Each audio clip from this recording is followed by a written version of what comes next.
agenda item 2. Sorry. You're Got good it. to go. You're good to go, Paul. So is approval of the January 2022 minutes. I sent those out previously. Everyone had a chance to review them. Any questions? If not, we have a motion to approve. So moved. By Patrice. Second. Second. Great. Thank you, Jennifer. Any discussion? So I'll call the roll. Craig.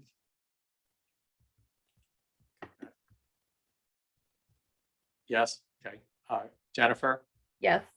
Patrice. Yes. Great. And Paul, yes, they are approved. Next item 3, an update on funding, and then the design proposals is the next agenda item. So I'll turn over to you, Kyle. Yeah, so we got the word that the MBTA is in support of us using the money for design. And now we're just waiting on the official letter, but it should be received any day. So Can we pause for like a standing ovation or yeah. I think a everyone hurrah? Something. really We've happy. only and been excited trying about since that. May, I think. Yeah, so what that means is that within, the next few weeks, or it could be a day, we'll have the ability to post the RFP that is now complete. So it's exciting, and that what that means for this committee is that there'll be a lot of movement in the near future. Things will be cooking. So that's the big update. Wow. Great. And could you circulate the latest version or the approved version of the RFP? I can send it out again. There was one thing that we were waiting on that Nancy requested we change, and we've changed that. So I will send that out. Okay. And between now and whenever the MBTA gets us that letter, that would be a good time for the committee to review it and make any final comments.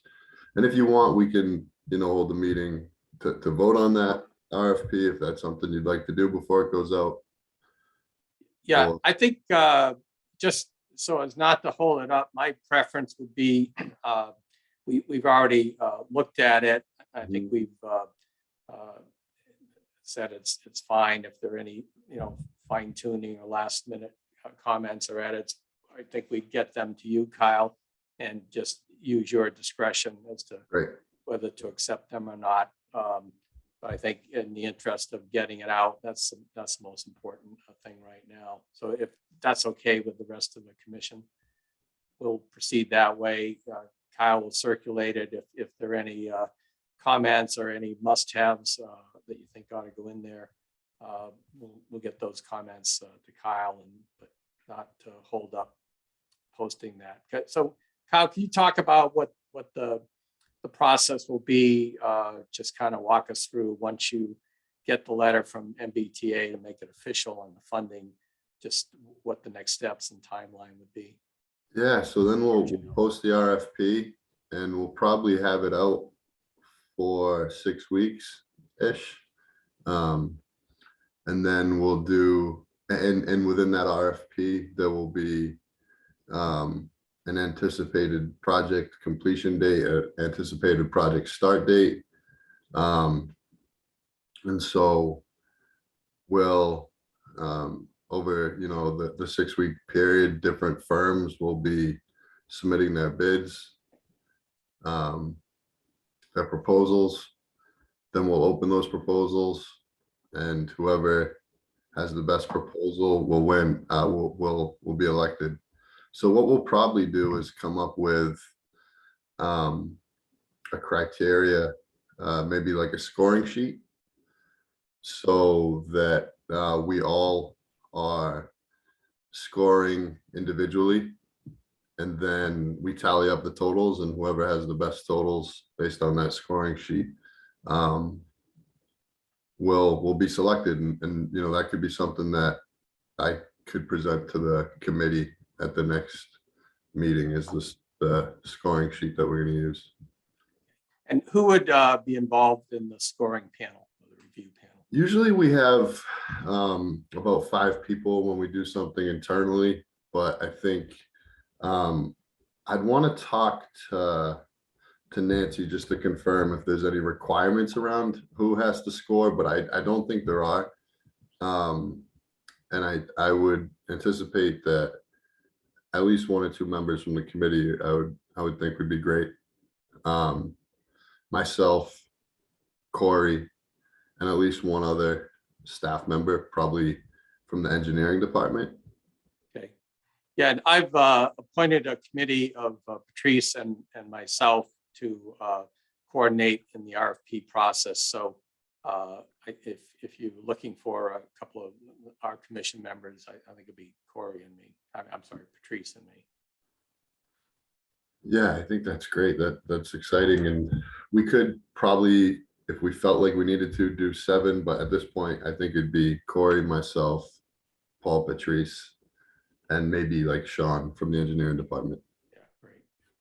Who's great. He works with these types of projects all the time.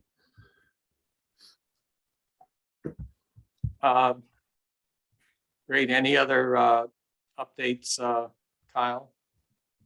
Nope. That's it at this time. Other than that, we're also moving on some projects over Cole Parkway. So this is an amazing time for the harbor. There's a lot going on. We're also going to be applying for funding to lift Edward Foster. We're going to try to get some grant funding to do like even make a more comprehensive trail walk. So this is just a great time for the harbor. You know, we've been doing a lot of work, a lot of planning, and it's really just exciting to see that there's starting to be some design, and it's just a fun time to be working on this stuff. Yeah, it's really great to see all these projects coming together. And, you know, as we discussed, I think the Harbor Resilience Master Plan is a great foundation, kind of an anchor for all these other projects. Yeah. Any and Corey's been amazing. She's just that's good. Having her on board has been unbelievable. So she's such a great asset. I'm excited to be, you know, that's going to be her focus primarily as the coastal management officer for the next year is projects just regarding the harbor. I told her to just go after every grant that she can find. Great. Well, there is money around. Oh yeah. Any questions of Kyle from any of the commissioners? I just want to say thank you for all the work and super excited that the MBTA is releasing the funds. It's great. Thank you. Any members of the public have any questions? Ed or Suzanne or Scott? Great. Well, thank you, Kyle. That's an exciting update, and we're really looking forward to getting the RFP posted and get some amazing proposals from some very qualified firms. Okay, there's nothing else on 3 and 4. We'll go to reports from commissioners. I'd like to start with Craig to talk about a meeting we had with Ed Dixon and Scott Payne, our Scituate High School athletic director, regarding our outreach to the Scituate High School sailing team. So Craig, and then maybe introduce Ed, and Ed has some background information to share. Yeah, sure. So Ed, I, and Paul and Scott met on Tuesday just to have a brief meeting on what the scope of what the Scituate High School sailing team wanted to do. And they provided us with a document of a little bit of history and wants and needs. And I don't know if we want to share that with the group, or it's been shared with the group. And Ed wanted to at least outline to the committee what the needs are for the Scituate sailing team. So with that, Ed, if you want to take over from there. Sure, thank you. As Craig mentioned, I'm the head of a group called the Friends of Scituate High School Sailing. We're the 501c3 group that the booster organization that helps support the team and many different ways. Most of us are parents of sailors on the team or former sailors. And for those of you who may have seen the brief summary I put out earlier, the team's been around just shy of 10 years. It started back in 2013, and it was upgraded to a varsity sport at the high school back in 2019. During that time, of course, we had a lost season due to COVID and a rather minimal season last year as things slowly began to open up. As we sort of got things back up to running this year, we encountered a number of different logistical issues that the team, just by the nature of the sport, it's a little bit of heavy lifting as we get into the early part of March. And Scott Payne, who's on the call, as well as the new athletic director at the high school. He comes to us from Hull, where they had a high school sailing team as well. And he's fairly familiar with the issues going on around a high school sailing team. So for those that may or may not be familiar with us, one of the things the team really relies heavily on is community support. I outline in my summary the community partners that we work hand in hand with. First and foremost is the recreation department, because we share a number of the two of the primary assets that we share are the 420 sailboats and the floating ramps that the boats use for launching while they're in the water. So Maura Glancy and Nick Lombardo and myself and Scott Payne and our coach, Scott Greenbaum, we interact quite often together so that we coordinate what we're trying to get accomplished as the season progresses. And then ideally, since our season doesn't overlap at all with the rec department program, we finish up by the middle of May. We put the boats back out on the moorings that the rec department uses for their summer program, and they're ready to go by June. So along with that, we have to reach out to the Scituate Historical Society, who technically controls that historic shed down at the Maritime Center. It's actually under their purview. So by their graciousness, we're able to get in and out so that we can get the boats ready for the season. For anyone who may have gone down by the Jericho ramp recently, you'll see that everything is finally done. We've got the floats in, the boats are on the floats, and the kids had their first practice yesterday. So as we've been developing this program, I've came on board about 4 years ago. I took it over as the chairman 3 years ago.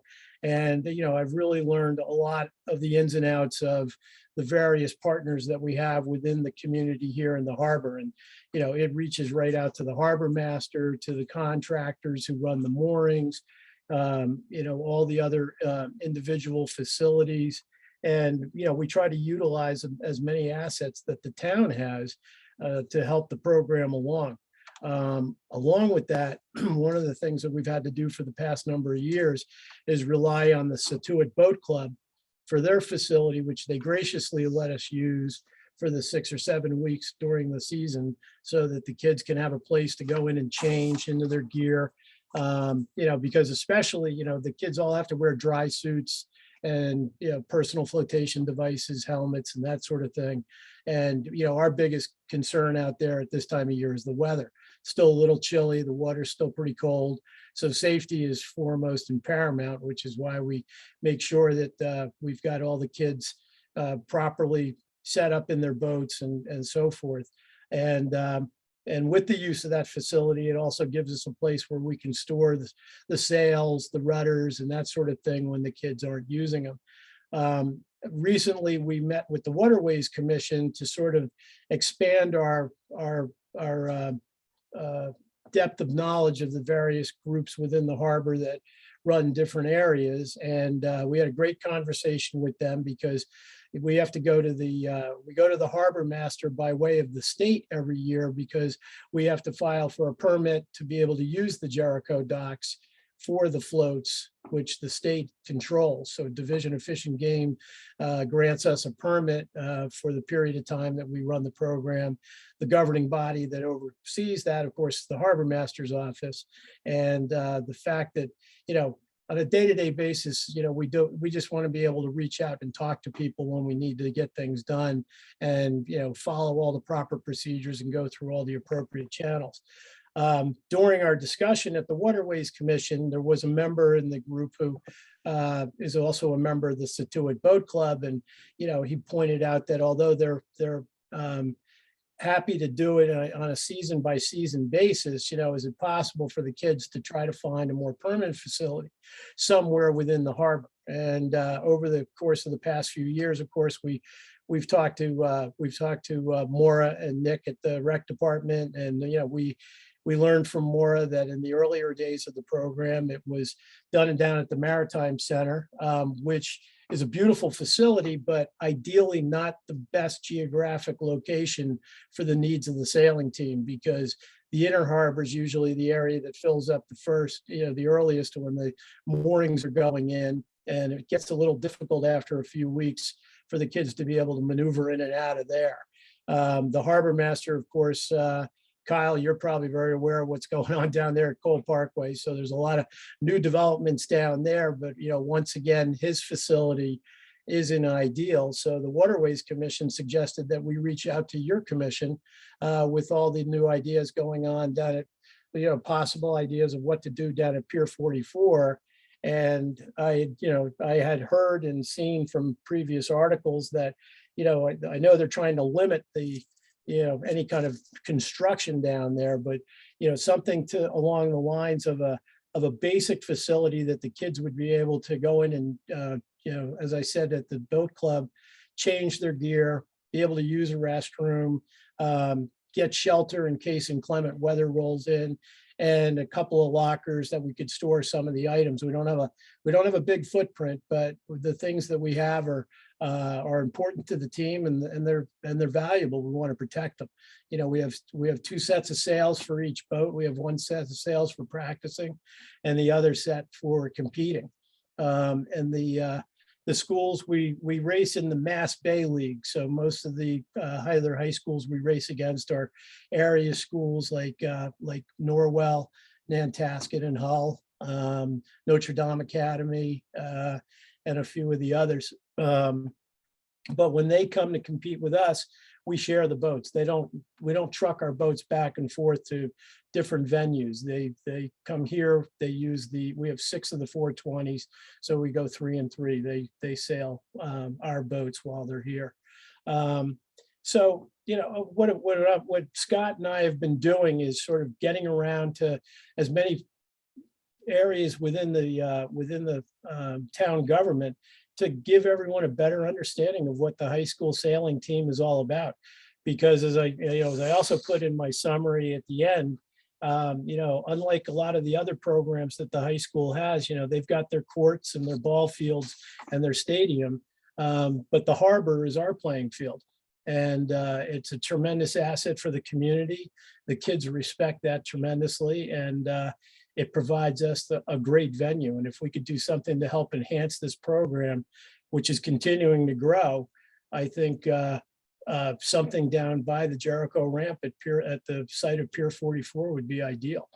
So we're open to discussion and suggestions, and we're looking to learn from you all as far as what sort of possibilities might exist.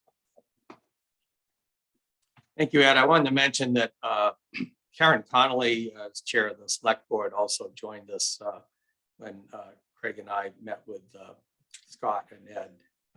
She's very interested, of course, in having the Pier 44 property be an amenity and available for all the school and other town activities. So we'll keep these in mind as we work with the consultants and Kyle and Corey on the design.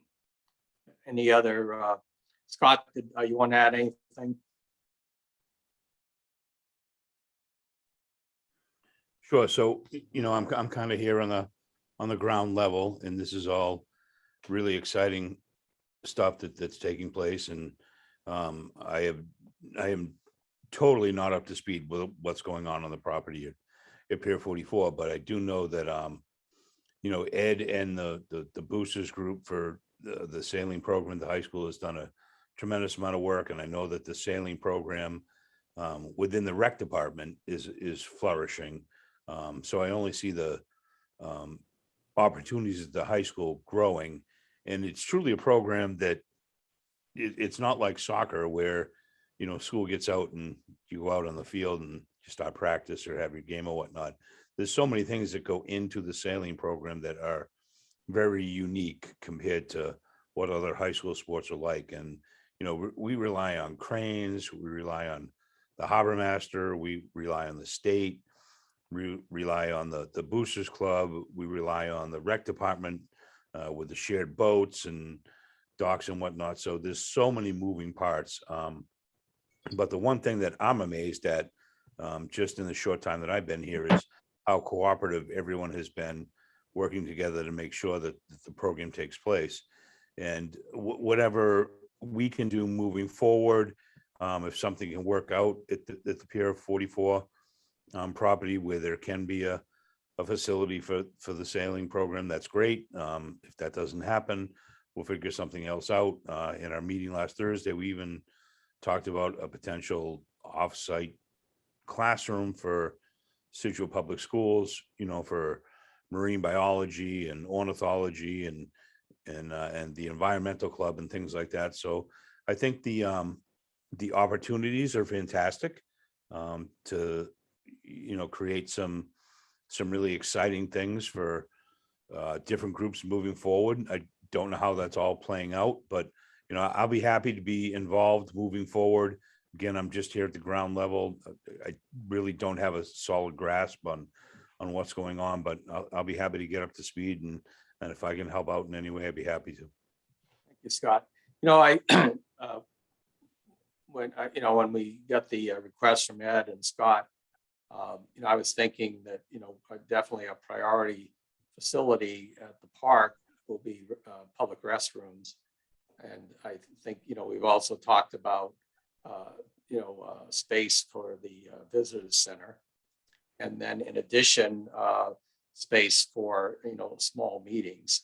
And that could, you know, accommodate, you know, the periodic use by the sailing team, the school for offsite classes, and other, you know, community groups and activities. So, and so I could see a real good fit there. And then whether we can find some storage space as well is something I think we ought to look at. Ed, can I Any ask a other question? comments or questions? Yeah, I have a question for Ed. So the Scituate High School team runs through the end of, what you say, the end of May or June? Yeah, And then- Craig, it basically runs from the mid part of March, as in, i.e. like yesterday. And we finished up our schedule like in the first week in May. If there are any postseason races as well, the latest it would go to like mid-May.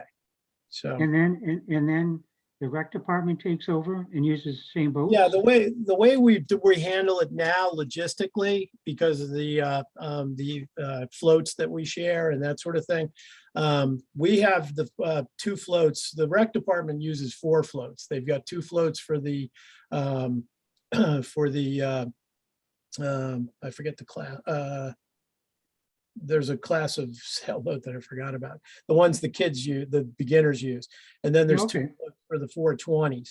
So anyhow, the 2 420 floats, they're the ones that you usually see out towards the lighthouse. They're in that outer harbor area there.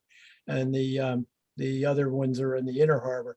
So what we do is, ideally, what makes them such a great fit for everything going on down in that particular area of the harbor is that this is a dead part of the season. We're there in the months, you know, that are be prior to the boating season. So we'd like to try to get the kids out. And then this was the discussion we had with Waterways, because, we talked with the contractor who also I know, who handles putting the docks in for the state, and the harbor master, because logistically for them, they ideally would prefer to wait as long as they can to put those docks in because of the nature of spring storms and that sort of thing. We, on the other hand, are looking to give the kids an opportunity to get out on the water and start practicing, because this is rather late to be putting them in starting yesterday, because they're going to have about a week to practice before we start competing against other towns who have probably, I talked to somebody down there was talking about their high school in Rhode Island just came back from summer training down in Florida, and now they've already been, practicing for like a month. But not that I'm looking for any trips to Florida for the kids, but if we could get these things going a couple of weeks earlier, that would even be better. And then in the middle of May, we work with, well, most of you may know Fran McMillan. He's one of the contractors who handles the moorings out there. And he's also one of our generous community partners who helps us by moving those floats from the dock out to the rec department moorings, because in order to attach them to those moorings, it's a 4-point hitch on, it has to be properly chained to the moorings and everything else. So we need a contractor like him. And as Scott alluded to, we have had members of our group, which we call ourselves FISH, Friends of Scituate High School Sailing. And some of my FISH committee members, one of them's a crane operator. So that's what helps us put them in, he volunteers his time with a crane to help put those floats in the water for us the other day, which we did after we got the green light from the harbor master. So those are like, as Scott said, Craig, it's like, it's not like a lot of any of the other sports. We've got a lot of issues that we have to contend with the physical nature of the sport. And what we're trying to do now is work with a way to streamline this so that each year we're not sort of reinventing the wheel. And in talking to more at the rec department, and Jennifer, you're probably aware of this as well, she went and she was able to get a grant for new floats that are going to be built hopefully within the next year. And those will permanently be in the water. Their off-season storage will be over at the Maritime Center, where they'll be on the docks with the bubbler system. So we won't have to worry about cranes in the future, lifting them in and out each season and that sort of thing. And so I guess the use of the Pier 44 area, when the building's going to come down and it's going to be some sort of park and some sort of facilities, so you're going to want to like stage your class before you go out on the water, and then when you come back you change and do all that stuff. And and I think in this early spring, like you're going to be using it, there's not going to be that big of an impact on the park. But when the rec department comes in, are they going to do the same thing? Are they going to want to be using the facilities Monday through Friday? Right now, the rec uses the Maritime Center and the shed at the Maritime Center. And then I'm not a sailor, so I don't know quite what you call it, but then they put everybody on a regular boat to take them out to the sailboats. That's how the rec department does it in the summertime. And I don't see, unless this becomes a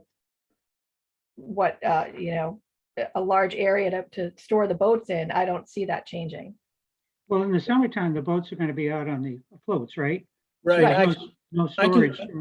I can speak to that too, because my stepson's been an instructor with the rec department for the past several summers. So, and he was one of the head instructors last year. So as Jennifer pointed out, that is their clubhouse. Because once we get those 420s out of that shed, it's actually, it's a cozy room. It gives the kids a place there's a whiteboard in there so they can have what we call chalk talk in an inclement day or something like that. The restroom facilities at the Maritime Center are there for them to go over and use that. And the way that program works, which is a big difference to ours, is as Jennifer said, the kids the early morning program gets dropped off about 8 a.m. The kids all converge on the clubhouse, which is the boat shed. The instructors go over the daily routine. They take them down to the launch. They take them out to the moorings on the launch, which are just a couple of motorboats. I think there's one's a rib and the other's a big Carolina skiff or something. They take them out and the kids sail on the harbor all day or all morning, come back in around 11:30. The morning group finishes up by noon. And then from noon to 1, there's a lunch break for the instructors. And then the afternoon group comes in and they do it all over again. So that facility works perfectly and has worked perfectly for years for the rec department's needs. It's on our end, Craig, that, we've been sort of making it up as we go along. And the one thing that I think we mentioned earlier, and I'll repeat for the others who weren't here, is that it's important that we have a land-based launch facility because the nature of it is we're competitive sailing. So we've got kids coming in on sailboats, they're substituting, the boat will come in, 2 kids will get out, it's like hockey players jumping over the boards. We've got to have them on a land-based location so that the coaches have enough on their plate in the safety boat out there with what's going on with the boats that are active. They've also got to, they can't have kids out in the moorings standing on floating docks while they're out doing that sort of thing. And it's time consuming as well. We have a limited amount of time, this time of year. It's, thankfully it's light out a little longer, but the average afternoon is, the average week is Monday, Wednesday, Friday. The kids get down there as quickly after school as they can. They're usually on the water by 3:30. They're off by 6 and they're out of there by 6:30. So it's going to be really, if that location will be a good staging area for all the activities that's going to be going on. Correct. Okay. Okay. Good. So I'd like to wrap up this discussion. Any more questions? Ed? Good. Well, thank you, Ed. Thank you, Scott. I did have one quick question, Paul. I guess, one of the things is I do know that your commission is working off of some guidelines that there are certain aspects of what you have to adhere to. And, when I was talking to a couple of the people on the fish committee, and we were talking about Scott Payne's idea about, other uses for the school. Would something that the school could use as like, a marine biology offsite class be allowed at a facility like this? I don't see a limitation on that. We'd have to run that by Kyle and town staff just to make sure. But I think, a meeting, smallish meeting room would be nice to, again, not dedicated to any one group, but available on I assume this be managed by the recreation department and, coordinating, access to that kind of a facility. Great.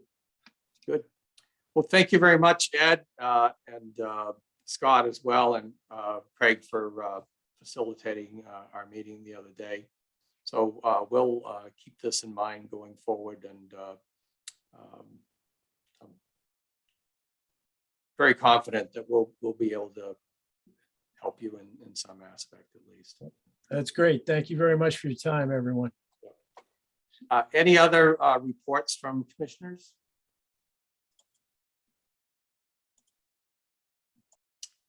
Hearing none, any public comment?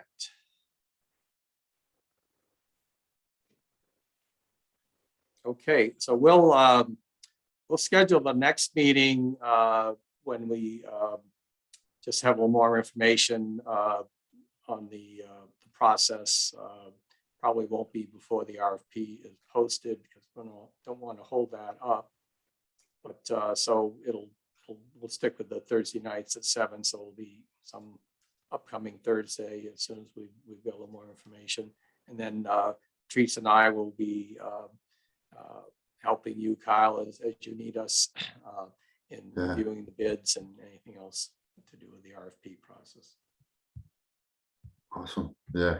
Great job, everybody. Anything else anyone wants to bring up for this meeting? Will Kyle Okay. send out the final RFP before, just for us to review? Yeah, Kyle's going to distribute. That'll go out tomorrow. Oh, great, okay. Great, so I'll ask for a motion to adjourn Second, by Craig. Is there a second? Second. Patrice? And then just wave your hand if you're in favor, all in favor, aye. All ayes. We adjourn at 7:36. Hey, thank you, everyone. We've been patient. We've done some good planning work. We've got a nice RFP, and now the exciting stuff's about to start. So let's get it done. Thanks, everyone. Thanks, Good night, everyone. and thank you again, Seth. Have a good night. Thanks, have everyone. a good night.